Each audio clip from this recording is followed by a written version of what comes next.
Making the Cut, episode 8.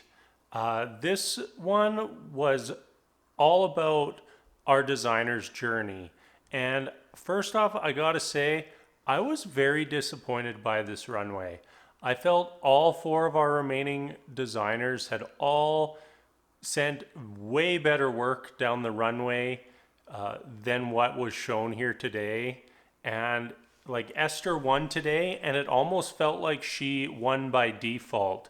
You know, Sander, I got what he was doing, but it just really wasn't exciting. He just made three okay looks. And still, that was significantly better than what Megan and Jonny sent down the runway.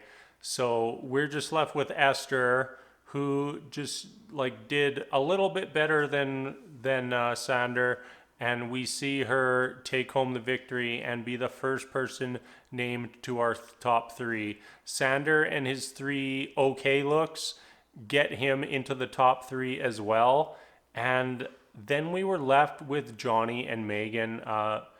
Megan has just been somebody that hasn't excited me at all this season. You know, I'm not excited by what she does. I'm not excited to see what she's going to send down the runway. Most of the time, I see what she does, and I just think like you can just go buy that. Like you don't have to go to a fancy store. You can go to the Gap. You can go to Old Navy. Okay, maybe that's a little bit too far, but you can go into any little store and buy a lot of what she does. Now, last week she did have one very nice look. And this week it felt like she tried to remake that look, but just did a significantly worse job.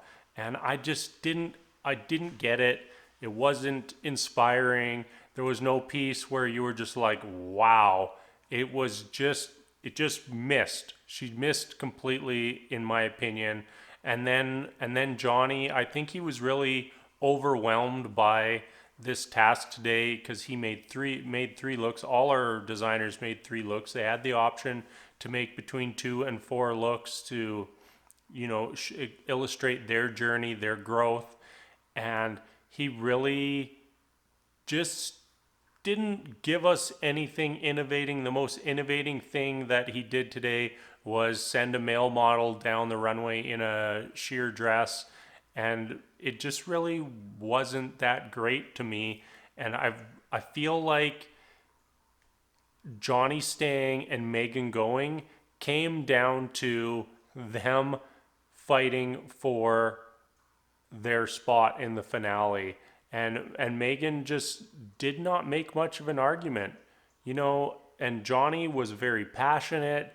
He pulled on their heartstrings, and after he finished his spiel, like I was rooting for him. I was like, how do you send that guy home after everything he said? So yeah, Megan gets sent home. I feel like she is a good designer, but not at the level that especially like Sander and Esther are.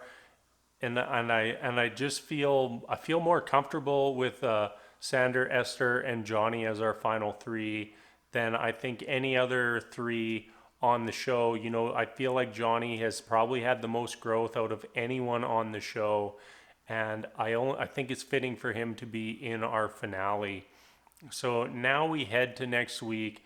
I think it's a 2-part finale. It's sounds like our designers are going to be challenged with a 12 to 14 look collection and then designing a pop-up shop. So I'll be interested to see how that goes and exactly what all that entails.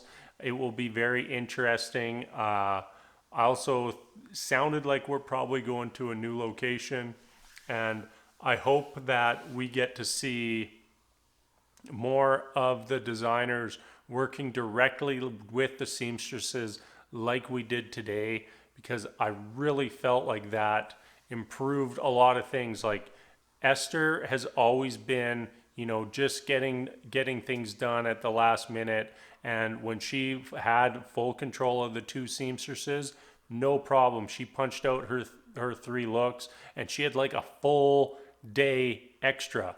Like, it was crazy how much time she had. She was just like, "Oh, we're done. We're done."